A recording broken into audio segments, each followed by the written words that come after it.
साथियों नमस्कार। जैसा कि हम सभी लोग जो है भरत तिवारी प्रकरण को जान समझकर बहुत ही सदमे में हैं। 17 जून 2026 को अखबारों में न्यूज आता है, थानेदार पर 20 मिनट तक दबंग ने तानी पिस्टल, पुलिस टीम चुपचाप खड़ी रही। पुलिस का सरेंडर। आरा में युवक को पकड़ने व हथियार जब्त करने गई थी पुलिस। थानेदार हाथ जोड़े समझाते रहे, न गिरफ्तारी हुई न हथियार मिला। तो साथियों देखिए, हम न्यूज जो एनालिसिस होता है और किस तरीके से अखबारों में हेडलाइंस बनता है और हेडलाइंस को कैसे सनसनीखेज बनाया जाता है, उस पॉइंट ऑफ व्यू से हम जो है इस न्यूज का एनालिसिस करेंगे।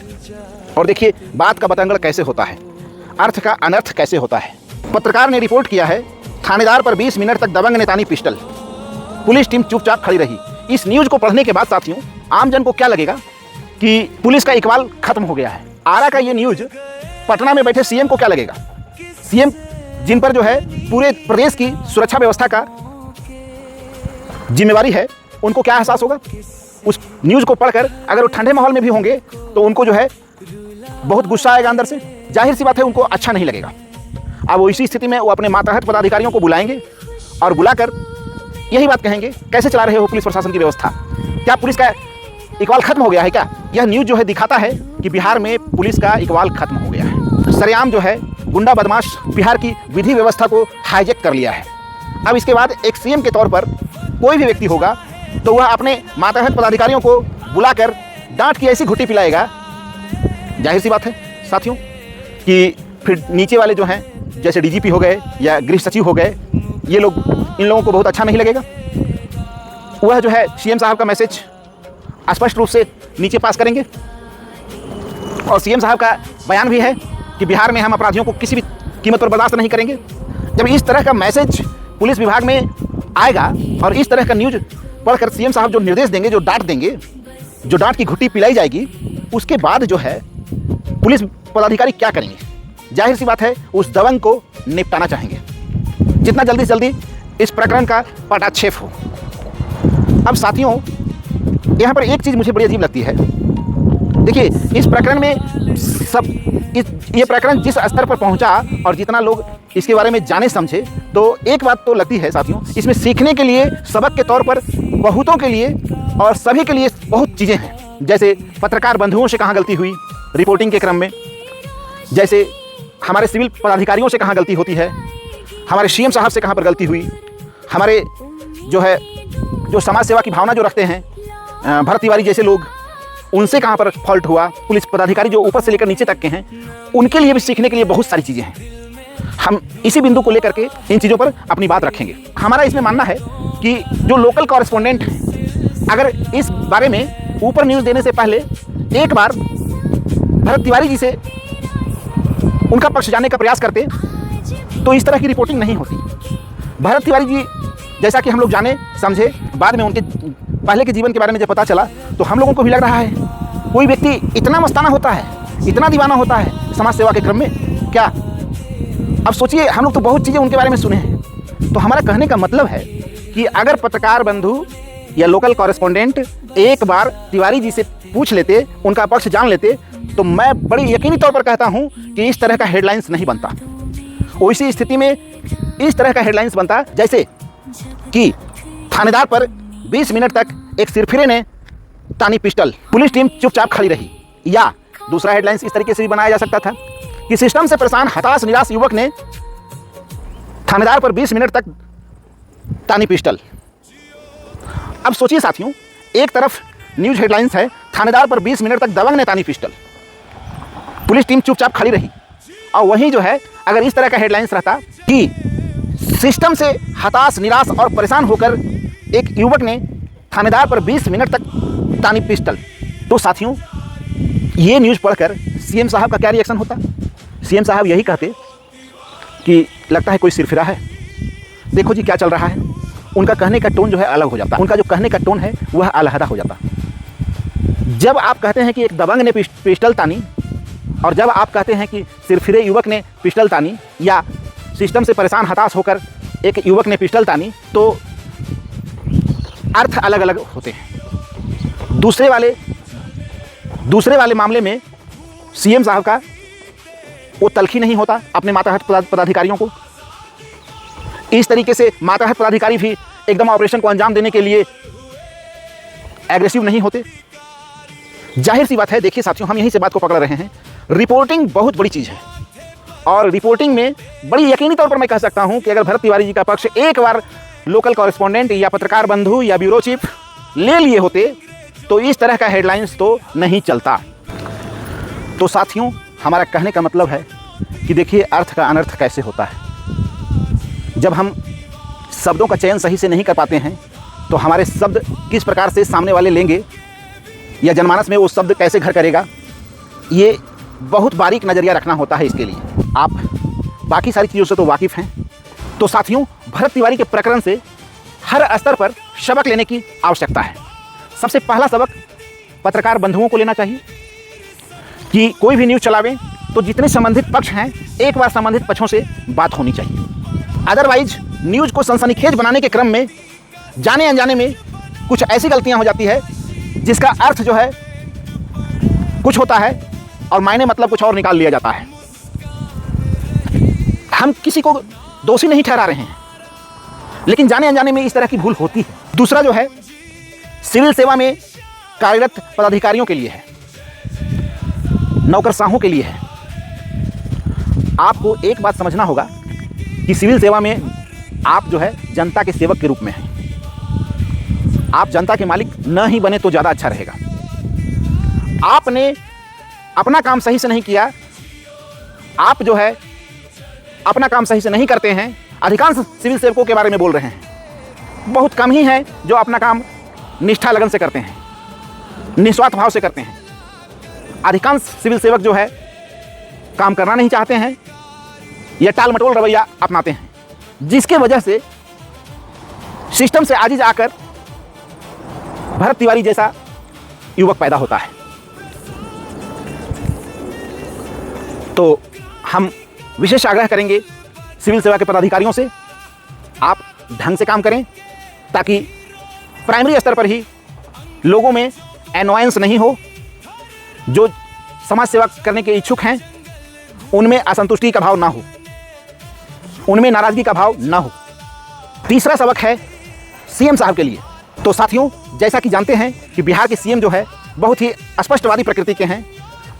बिहार में अपराध और अपराधियों को लेकर उनके बयानात को जान समझकर आप बहुत हद तक चीज़ों से वाकिफ़ हो सकते हैं। जब कोई न्यूज़ सीएम साहब के सामने आता है तो सीएम साहब को भी कूल माइंड से पहले जानना समझना चाहिए, मामले की गहराई का पता लगाना चाहिए, क्या मैटर है। एकदम क्विक रिस्पॉन्स करना या पदाधिकारियों पर प्रेशर बनाना, ये कहीं ना कहीं जो है मामले को दूसरी ओर डाइवर्ट करेगा, जो कि कहीं से भी सही नहीं हो सकता है। ठंडे मन से काम किया जाए तो ज़्यादा बेहतर परिणाम हासिल हो सकता है, ताकि इस तरह के हौच पौच से बचा जा सके। हालांकि सीएम साहब ने न्यायिक जांच के आदेश दे दिए हैं। अगर न्यायिक प्रक्रिया में ढंग से सुनवाई हो गई तो निश्चित रूप से यह एनकाउंटर नहीं, यह जो है हत्या साबित होगी। तो साथियों, अगला सबक है पुलिस सेवा में कार्यरत जूनियर से लेकर सीनियर ऑफिसर्स के लिए।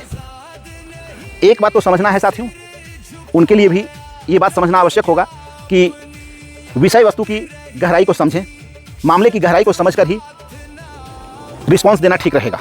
अगर मान लीजिए कि सीएम साहब पुलिसिंग व्यवस्था को लेकर, विधि व्यवस्था को लेकर तल्ख टिप्पणी किए भी हों, तो भी ग्राउंड रियलिटी के हिसाब से आपको रिएक्ट करना है, क्योंकि आप ग्राउंड में जो है खुद नहीं जाओगे, आप नीचे जो है ऑर्डर पास करोगे, और आप अगर दबाव और अगर आप वहाँ से दबाव बनाओगे अपने नीचे वाले कर्मियों पर, पदाधिकारियों पर, तो वो दबाव में आकर जो रिएक्ट करेंगे उसी का परिणाम होगा भरत तिवारी जैसे शख्स की जान असमय चली जाएगी।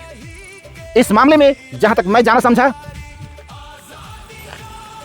थानेदार की भूमिका बहुत अच्छी लगी। सोचिए, थानेदार किसी व्यक्ति के घर पर पुलिस की कार्रवाई के क्रम में पहुंचते हैं और सामने वाला व्यक्ति पिस्टल तान देता है, उसके बावजूद थानेदार का टेम्परामेंट लूज नहीं होता है। थानेदार हाथ जोड़कर उससे आग्रह करते हैं कि पिस्टल छोड़ो, हाथ जोड़कर समझाते रहे। 20 मिनट तक अगला व्यक्ति ने पिस्टल ताने रखा, थानेदार पर 20 मिनट तक पिस्टल ताने रखा गया, बावजूद थानेदार हाथ जोड़े मिन्नतें करते रहे, तो ये दिखाता है थानेदार का संयम। लेकिन उन्होंने अपनी जान की परवाह किए बगैर लगातार सामने वाले को समझाते रहे। तो थानेदार का यह व्यवहार निश्चित रूप से अन्य पुलिसकर्मियों के लिए, पदाधिकारियों के लिए अनुकरणीय है। जब कोई व्यक्ति पिस्टल ताने हुए है, बावजूद जो है थानेदार संयम दिखा रहा है, ऐसे समय में बहुत कम ही लोग होते हैं जो संयम दिखा पाते हैं। उसके बाद थानेदार और थाना का पुलिस बल वापस लौट जाते हैं। लेकिन जब ऊपर से डायरेक्शन आता है और एसटीएफ की एंट्री होती है मामले में, तब मामला गड़बड़ाता है। जहां तक हमें मीडिया के माध्यम से जो जानकारी छन छन कर आई, उसमें एक बात क्लियर स्पष्ट हो रहा है कि तो साथियों, थानेदार ने इस मामले को अपने स्तर पर अपने से बेहतर तरीके से हैंडल करना जो संभव हो सकता था उचित समझा। लेकिन जब मामले में एसटीएफ की एंट्री होती है और आगे जब भरत तिवारी की घेराबंदी होती है, उस दिन का जो प्रकरण है, निश्चित रूप से साथियों वह काफ़ी झकझोरता है। भरत तिवारी एक अवैध पिस्टल के साथ फेसबुक लाइव आकर पुलिसकर्मियों को ललकार रहे होते हैं। हालांकि पिस्टल के रेंज से पुलिसकर्मी दूर होते हैं। हालांकि भरत तिवारी एक अवैध पिस्टल के साथ फेसबुक लाइव आकर पुलिसकर्मियों को सबक सिखाने की बात कर रहे होते हैं। यह जानते हुए पुलिसकर्मी, विशेषकर थानेदार, लगातार दबाव बना रहे हैं, समझा रहे हैं कि आप हथियार छोड़ दो, आत्मसमर्पण कर दो, आपको हम लोग जो है कोई तकलीफ नहीं पहुंचाएंगे। और इस दरमियान स्पष्ट रूप से सुना जा सकता है कि भरत तिवारी पुलिस को ललकार रहे हैं।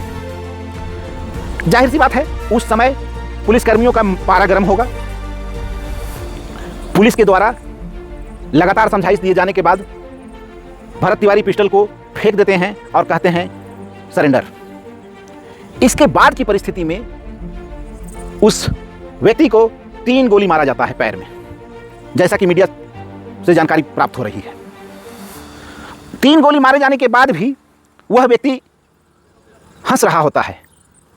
जाहिर सी बात है, पुलिसकर्मियों को उनकी हंसी अच्छी नहीं लगेगी।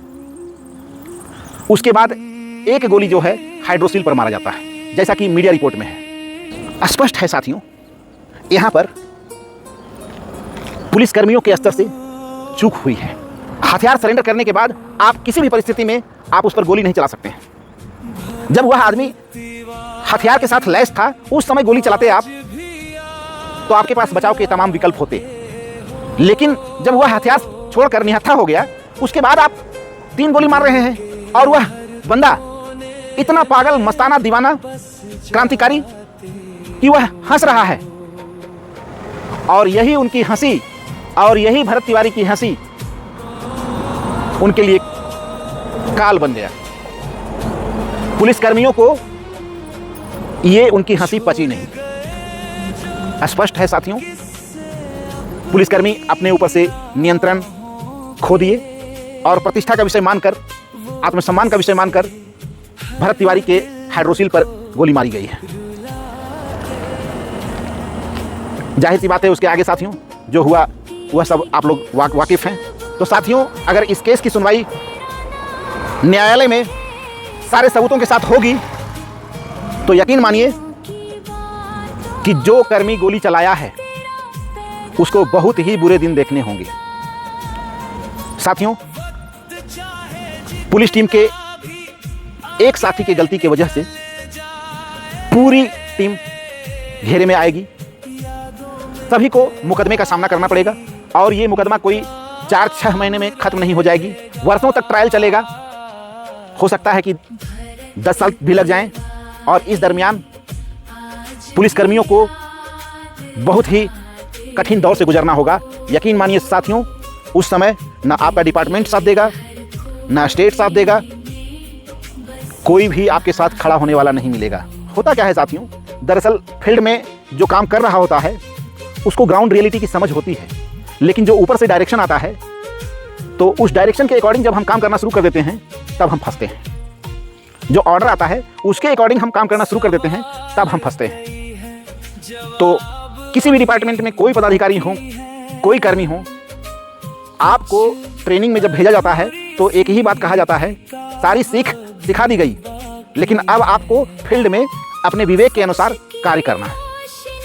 और यही अंतिम सीख जो गुरुजी की है, उसको हम लोग भूल जाते हैं। हम दबाव में या किसी प्रलोभन में या किसी के प्रभाव में आकर हम इस सीख को भूल जाते हैं और कुछ ऐसे कृत्य कर देते हैं या ऐसे कृत्य के सहभागी हो जाते हैं जिसमें से निकल पाना लगभग असंभव हो जाता है। तो साथियों, इस मुकदमे की सुनवाई में उनको निश्चित रूप से बहुत कष्ट होने वाला है और न्याय भी यही कहता है कि उनको दंड मिलना चाहिए। अगला सबक है साथियों, जज्बाती समाज सेवियों के लिए। भगत सिंह, वीर सावरकर, सुभाष चंद्र बोस और चंद्रशेखर आजाद जैसे अनेक क्रांतिकारियों का उद्देश्य समाज और राष्ट्र के लिए संघर्ष करना था। उनका हृदय संवेदनशील था और वे अन्याय के विरुद्ध खड़ा हुए। उस समय अंग्रेजों के विरुद्ध लड़कर आज़ादी लाने के लिए हथियार उठाना सर्वोत्तम विकल्प था, लेकिन फिर भी हमें चूरन खिलाया गया कि आज़ादी चरखे से निकली थी और अधिकांश लोग अपने बच्चों को ऐसा ही चूरन चढ़ा रहे हैं। सोचिए हम कितने नादान हैं कि आज़ादी के 80 साल बीतने को है, फिर भी हम यह समझ नहीं सके कि वास्तविक मायने में आज़ादी किन के संघर्षों और बलिदान के बदौलत मिली है। उस दौर में भारत पर विदेशी शासन था। उस समय की परिस्थितियां आज के लोकतांत्रिक भारत से भिन्न थीं। आज हमारे पास संविधान, न्यायपालिका, स्वतंत्र मीडिया, जनमत, जनप्रतिनिधि, सूचना का अधिकार, जनहित याचिका और लोकतांत्रिक आंदोलन जैसे अनेक वैधानिक माध्यम उपलब्ध हैं। इसलिए व्यवस्था में सुधार के लिए पहले इन शांतिपूर्ण और संवैधानिक रास्तों का पूरा उपयोग करना चाहिए। यदि कभी आत्मरक्षा का प्रश्न उत्पन्न हो तो वह अलग कानूनी विषय है, लेकिन सामान्य परिस्थितियों में हथियार नहीं, बंदूक नहीं, बल्कि विचार, संगठन, जनसमर्थन और कलम सबसे प्रभावी साधन हैं। अगला सबक है आम जनता के लिए। अक्सर देखा गया है कि जब कोई समाजसेवी या संघर्षशील व्यक्ति दुनिया से विदा हो जाता है, तब उसके प्रति समाज का सम्मान और भावनाएं उमड़ पड़ती हैं। यदि उसी सम्मान और सहयोग का छोटा सा हिस्सा भी उसके संघर्ष के दिनों में मिल जाए तो शायद उसे अकेले नहीं लड़ना पड़े। समाज की जिम्मेदारी केवल श्रद्धांजलि देना नहीं, बल्कि ईमानदारी से काम करने वाले लोगों का उनके जीवित रहते साथ देना भी है, चाहे वह नैतिक समर्थन हो, सामाजिक सहयोग हो या लोकतांत्रिक भागीदारी। कई बार हम ऐसे लोगों को पहचानने में देर कर देते हैं। जब तक वे हमारे बीच रहते हैं हम उदासीन बने रहते हैं और उनके जाने के बाद उनके योगदान का मूल्य समझते हैं। शायद इसीलिए कहा जाता है मेहंदी छूट जाने के बाद ही अपना गहरा रंग दिखाती है। संघर्ष करने वाले लोग भी अक्सर मेहंदी की तरह होते हैं। उनका वास्तविक मूल्य समय बीतने के बाद समाज समझ पाता है। तो साथियों, इस प्रकरण में बहुत सारी चीज़ें हैं सीखने के लिए कि हम अपनी गलतियों से और बार बार की गई गलतियों से अगर हम सीखना चाहें तो ये जीवन कम पड़ जाएगा। आवश्यकता इस बात की है कि हम सबों को इस प्रकरण से बहुत कुछ सीखना चाहिए और शासन प्रशासन में जहाँ कहीं हो हमें फैसला लेते वक्त कूल माइंड से फैसला करना है।